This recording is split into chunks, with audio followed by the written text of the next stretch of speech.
Okay, there we go. What's up, everybody? How's it going? We got Ryan Sanders here with Project Fresh, and we are in our Project Fresh live stream from the Bay Area. And we have today, we're going to be talking about injuries and injury prevention. Before we jump into that, I wanted to say that I hope you all had a great and lovely uh, Valentine's Day weekend. Hope you were able to share and experience some love with those close to you and have a nice time in that time. With our regular schedule for now, as we have had planned. I do have connections, but hopefully this will come through well all together so we won't have any issues. See, no updates for today, but as far as injury and injury prevention, in certain parts of the country, it may be starting to warm up, which when it does, that definitely brings about some desire to get out and about and enjoy yourself. We're in the Bay Area, like I said, so here, a couple days of rain followed by one day of shine can get people outdoors really quickly. And you might be thinking, man, the people in the area, you guys are all spoiled. It's like, yeah, people here in the Bay Area have really good weather throughout the year. And the further south you go, the better it gets. We got a chance to spend some time in San Diego in July. Of course, that's summertime, but it was very nice down there. And I can't imagine that there is too many, if any, hard weather days in San Diego. So there are those parts of the country where they have that perpetual great weather for the most part. And then there are those areas right now where experiencing inches and possibly feet of snow. So those areas, especially after a long winter, getting outside, I've experienced. I'm from Idaho. I went to school in Chicago area. So I definitely know what that looks like. I'm not a novice in those regards. I grew up in snow, actually. So I know what it's like to look forward to spring and summer. And so getting back out and about, typically what happens is if you're not maintaining any kind of activity over this winter time or even any winter sports, the body becomes very deconditioned, meaning the muscle atrophies, the flexibility becomes less. Maybe you put on some pounds you don't want, those kinds of things. Cardiovascular isn't what it would be if you were regularly getting outside and playing or exercising during the summer. And so when you get out to play, or maybe you have a few days, a few weeks, a few months off, and then you get back into it, that could very well set you up for injury. So that's more on the prevention side. And effectively, with that taking place, it can put you out for some time. Now, for example, I had a recent injury. It was more so in the context of working out, but this would play again into prevention. Push myself to a point where I caused my wrist to pop in a way that I thought maybe I might have broken it. Turns out it was just some tendon ligament issues that have gotten better since then. But ultimately, I pressed myself to a point of really stressing out a joint and causing a failure during a workout. Now, failure meaning the wasn't able to complete the repetition all the way through. Um, didn't end well, thankfully. I was in a position where the weight didn't come crashing down on me directly, which would have been very, very unfortunate if it had. So I was good in that regard, but ultimately resulted in injury. So whether it's lifting or exercising or anything along those lines, it again is very important to be aware of how getting back into something after even just a few weeks, days, even, and not being prepared or waiting an entire winter or longer to get back into something, how injury can come from that. So for the rest of the time, I just want to produce some different scenarios in situations where it would be good and great and well advised to be aware and be mindful of in the context of injury. So let's talk about what to do when injured. Obviously, if it's severe, we all know to address or contact someone, um, a doctor, or if it's very severe and acute, an emergency, if you will, then of course get to the hospital ASAP.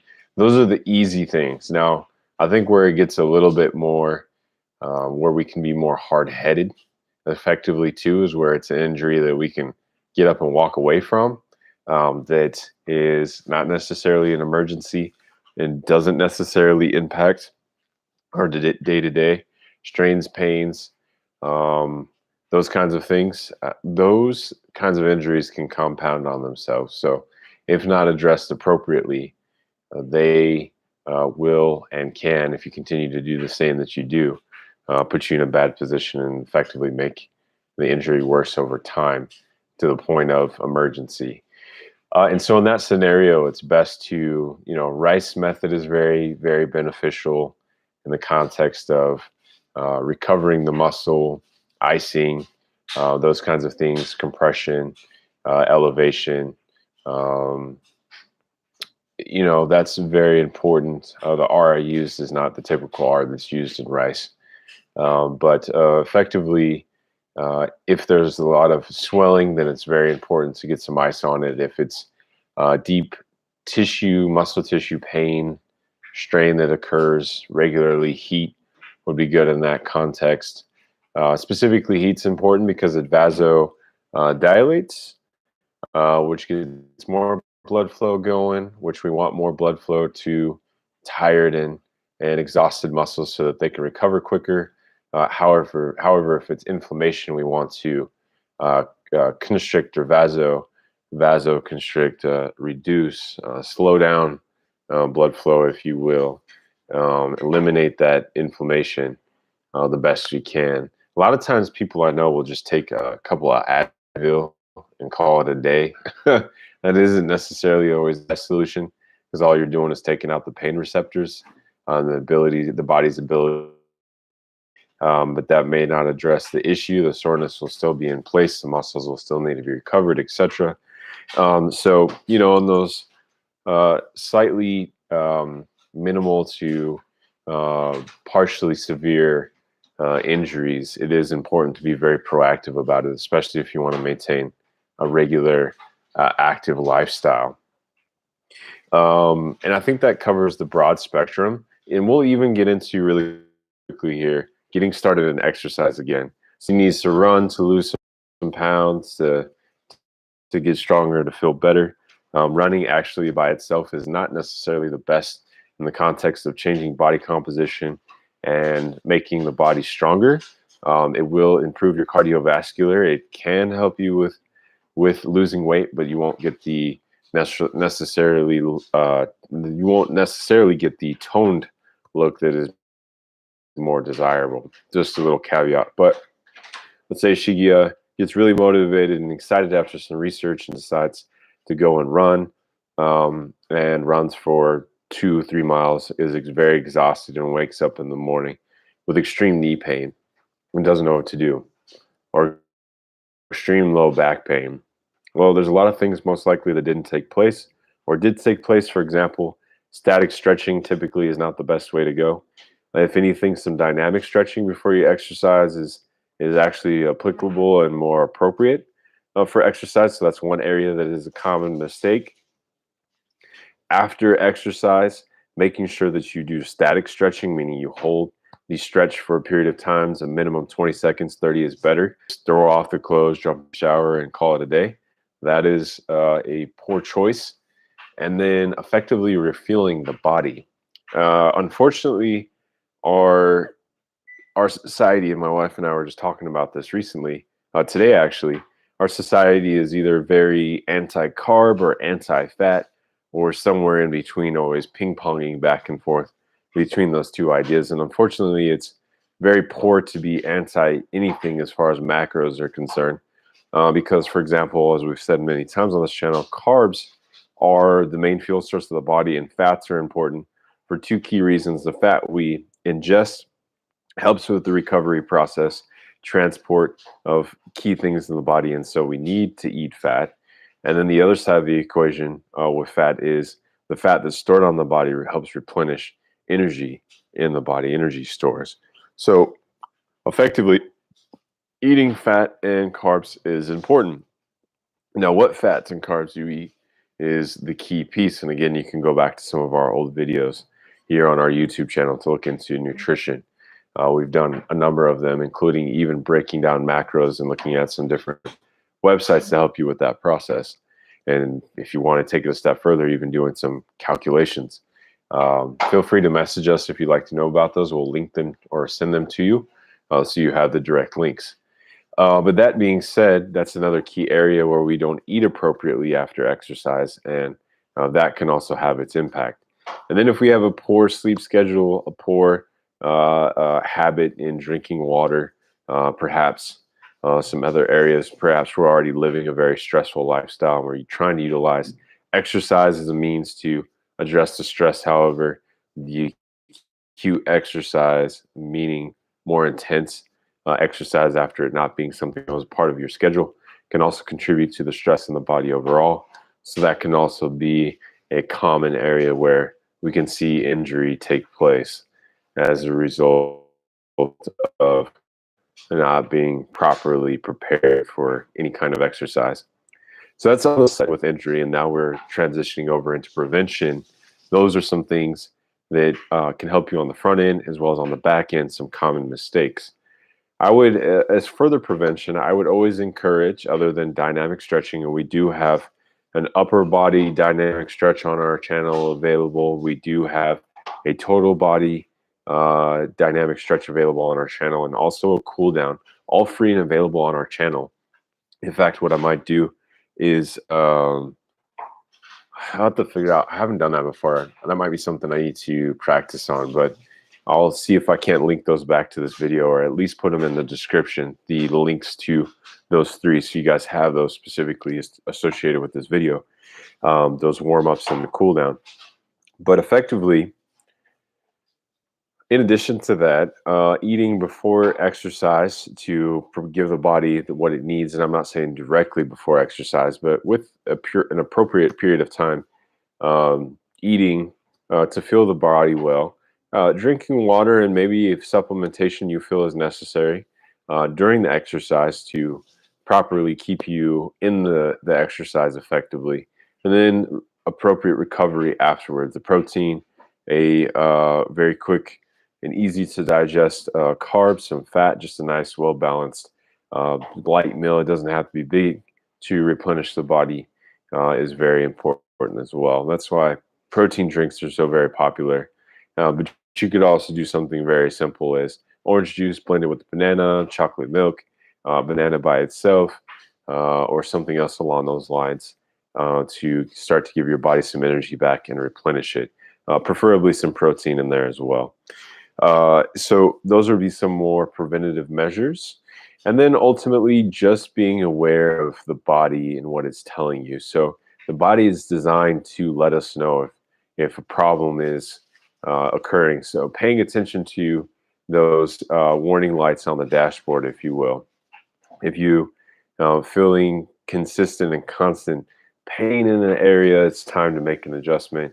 Maybe the heart is having issues. Maybe the lungs are having a hard time breathing, et cetera, et cetera. Just, those different warning lights that we get, so to speak. A lot of times we have uh, the idea that it's okay to ignore those and push on. Sometimes that's okay, kind of. Yeah, I would say kind of in the context of it still can become an issue later. But if you don't know what's going on with your body and you decide to push forward, that's where the detriment can come into play. So if you're aware and maybe you have a better understanding of your limitations, perhaps pushing through isn't necessarily a problem, especially if you have an appropriate and practiced. So I feel in the 15 minutes we've got a good foundation for uh, injury itself and for injury prevention.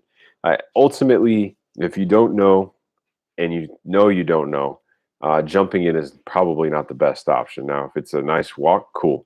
If it's a light jog you think you can manage, a hill you can climb, some squats, some air chairs, some push-ups, those kinds of things you should probably regimen, or you're looking to specifically get into strength training or more intense cardiovascular training. It is very important that you have the awareness or have someone who is very experienced in it to assist you and be able to identify any of those blind spots that might lead you directly to injury. If there's anything that I could share with you to wrap it up, it'd be that if you don't know, you don't have the time to research and give yourself a better understanding, it's good to partner up with someone else. And we're glad to do that here at Project Fresh. Partner up with somebody who can effectively take you from step A to B and so on, so that you can start to see the results you want, whether it be weight loss, burning up some belly fat, toning up, getting strong, making some adjustments. Maybe you're in a new season and you want to transition from a current period of health to another, or a current status of health to another status of health, if you will. Maybe you've done bodybuilding for a long time and you want to demass, reduce your mass, and start to get a little bit more into endurance, or vice versa, or something else along those lines, whatever it may be. That requires programming, and that requires staying on tap, or staying, excuse me, on focus with what you're doing through that period of time. So I'll leave it there. As always, I try to pick certain days out of the month where we do something more technical or specific. This wasn't super technical, but definitely specific in the context of injury. And I've had some clients recently who have been dealing with injuries or have been recently injured. And so I felt it appropriate to cover that topic today. All right, guys, I hope you have had a great day, and I hope you have a nice remainder to your evening. Thank you to those who joined in. Check back in the description. I'll link my warm-ups and the cool down so you guys have that. And I'm sure we'll add some more to the channel as we go on. I'm always adding more content to the channel. I'll also say this very quickly.